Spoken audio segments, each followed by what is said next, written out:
apie virusinės infekcijas nėštumo metu galima kalbėti labai daug, jų yra daugybė ir iš tiesų apie visas per valandą turbūt neišeitų pakalbėti. Šiandien aš šį pranešimą rengiau labiau akcentuodamas tokias, vadinkim, peršalimo ligas, tokias kaip gripas ar COVID infekcija, nes dabar kaip ir pagal sezoną šitos ligos artėja ir tikėtina, kad jų susirgymų skaičius artimiausiu metu didės, tai pagrindinis akcentas bus čia. Ir taip pat, tiesiog pabandžiau apskritai į šitą pranešimą sudėti tai, kaip organizmas reaguoja į virusus nėštumo metu, kokie yra imuniteto ypatumai nėštumo metu, tiesiog, kad klausytojai susidarytų geresnį įspūdį, kokie mechanizmai vyksta infekcijos metu. Tai noriu padėkoti visiems ir visoms skiriančioms laiką ir klausančioms šią paskaitą tiesiogiai. Taigi pradėsiu ir po paskaitos lauksiu jūsų klausimų. Kaip jau sakiau, virusinių infekcijų yra labai daug. Vėlgi virusinės infekcijos tiek nėštumo, tiek nenėštumo metu gali būti pavojingos.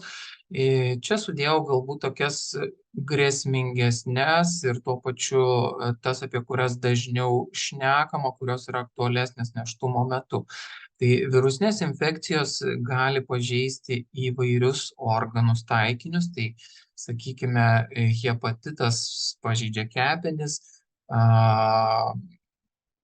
gripas, COVID infekcija dažniausiai tai yra su kvėpavimo takų pažeidimu susiję, raudoniukė, vėjaraupiai, herpes virusas paprastai pasireiškia odos pažeidimais.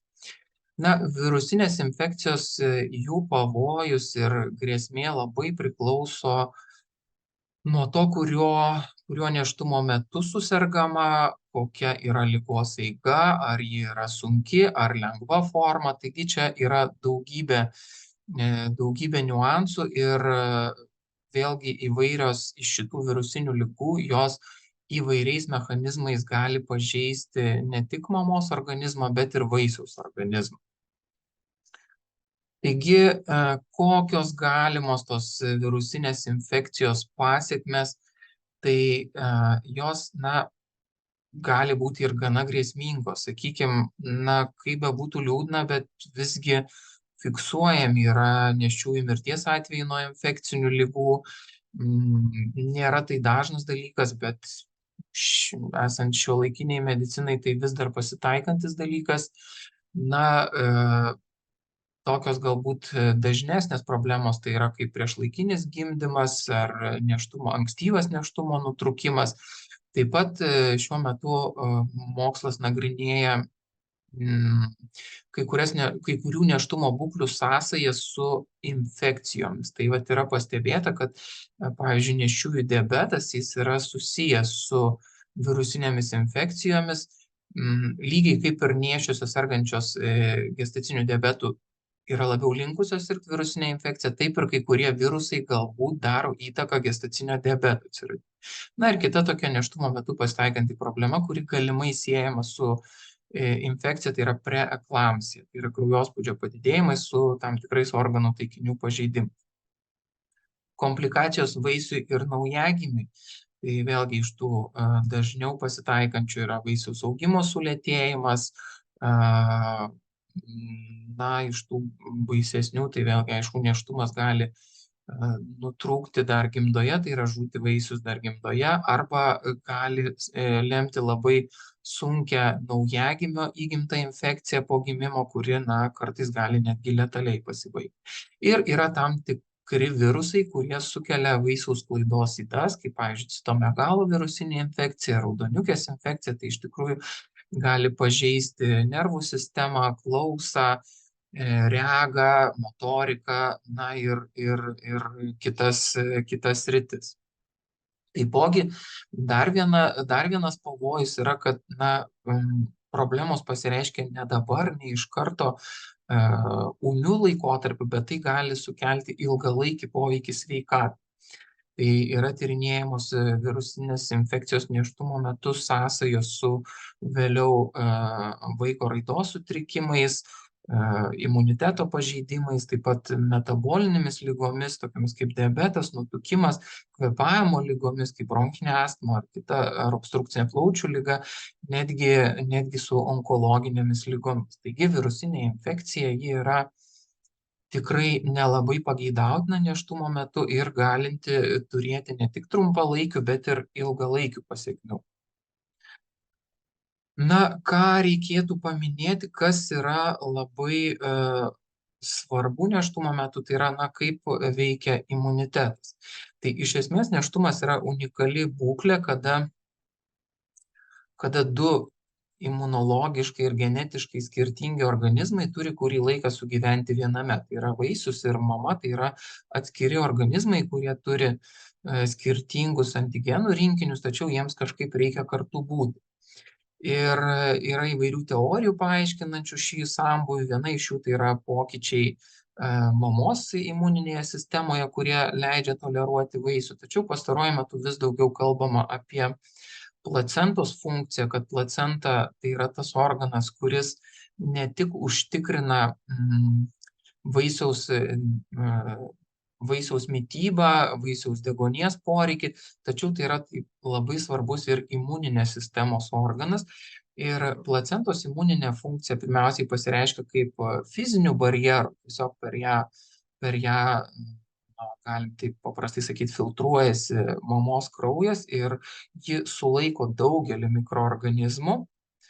Na, taip pat placenta pasižymi aktyvę imuninę funkciją, tai tokia vadinama autofagija, paprastai tariant, tiesiog praryja ir suvirškina kai kurios mikroorganizmus, taip užkirsdama kelią jų plitimui. Bei dar viena labai svarbi funkcija, kuri lemia įgimtą vaiko imunitetą, tai yra antikūnų transporto funkcija, kuomet mamos antikūnai susidarę prieš tam tikras infekcinės ligas per placentą aktyvaus transporto būdu patenka naujagimiui ir taip apsaugo jį nuo įvairių kenkėjų tiek dar būnant gimdoje, tiek ir ankstyvuoju naujagimystės laikotarpiu, kuomet paties vaiko imuninė sistema dar yra nebrandi ir nepajėgi kovoti su daugeliu infekcijų sukėlėjų.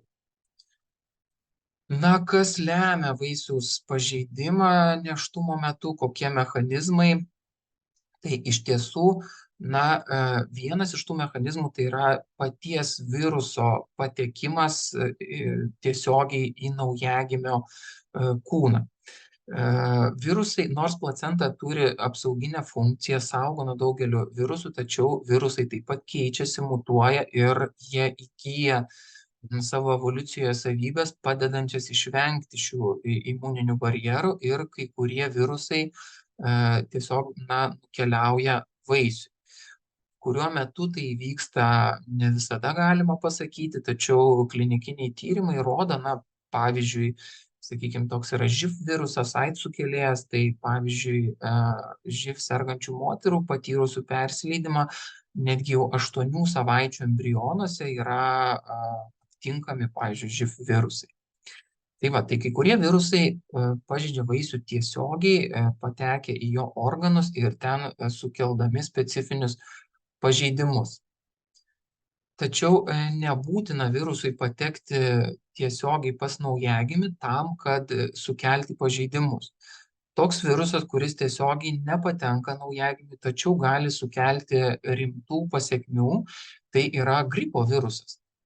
Gripo virusas jis nepraeina placentos barjerų, tačiau čia mechanizmas yra visiškai kitoks. Gripo virusas sukelia labai aktyvę, intensyvę mamos organizmo imuninę reakciją, kuomet gaminasi didelis kiekis uždegimo mediatorių, tokių aktyvių medžiagų, kurios padeda organizmui kovoti su infekcija.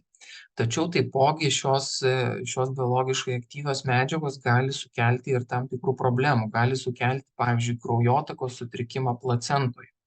Ir tuomet sutrinka placentos funkcija, sutrinka vaisiaus aprūpinimas deguonimi ir maisto medžiagomis ir tada, na, vaisiaus pažeidimo mechanizmas būna lemiamas ne tiesiogiai viruso, tačiau antrinės organizmo reakcijos, tai yra organizmo atsako į virusą. Na, jeigu keliautume jau prie konkrečių ligų, tai yra, na, prie gripo, kodėl gripas nėščiosiom yra labai pavojingas ir kodėl jis sukelia rimtesnius pažeidimus negu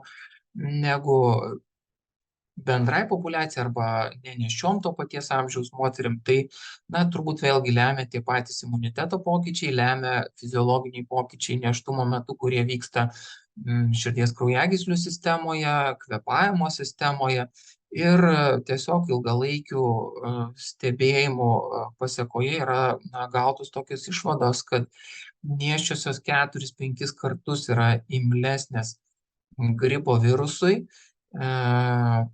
Kuo didesnis nėštumas, tuo ligos eiga sunkesnė. Na, jeigu pradžioje nėštumo susergama, tai turbūt ligos eiga galėtų būti panaši kaip ir nenėščių moterų, tačiau jau trečiame nėštumo trečdalyje, ypač artėjant gimdymo terminui, žymiai dažniau fiksuojamos sunkios būklės ir komplikacijos. Komplikacijos dažniausiai tai yra kvėpavimo takų pažeidimas. Dažniausiai yra pneumonija, plaučių uždegimas, virusinės kilmės arba jau po to kaip kitų bakterijų sukelta komplikacija.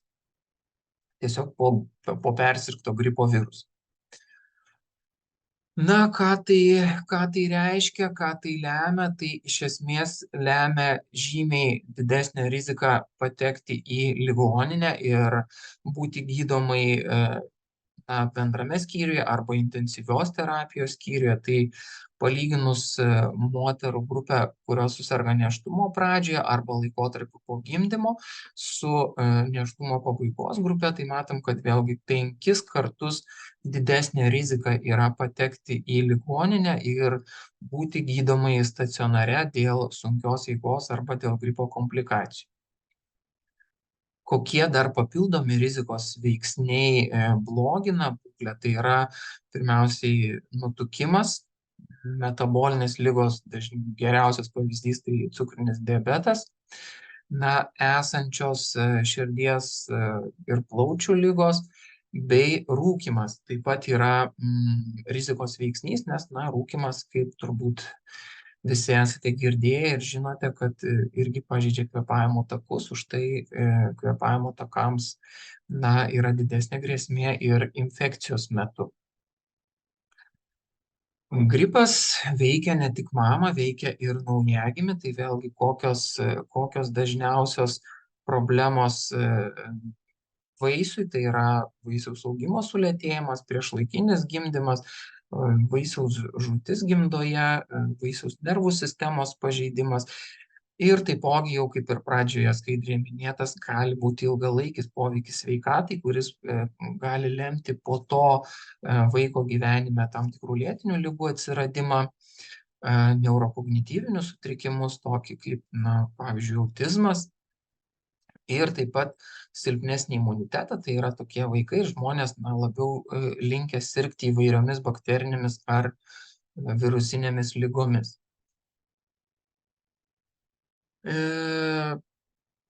Pereičiau prie pastarųjų metų tokios labai dažnai girdėtos ir pažįstamos aktualijos, tai yra COVID infekcija. Šitoj pandemijoje visiems teko pagyventi ir patirti dar neišbandytų iššūkių.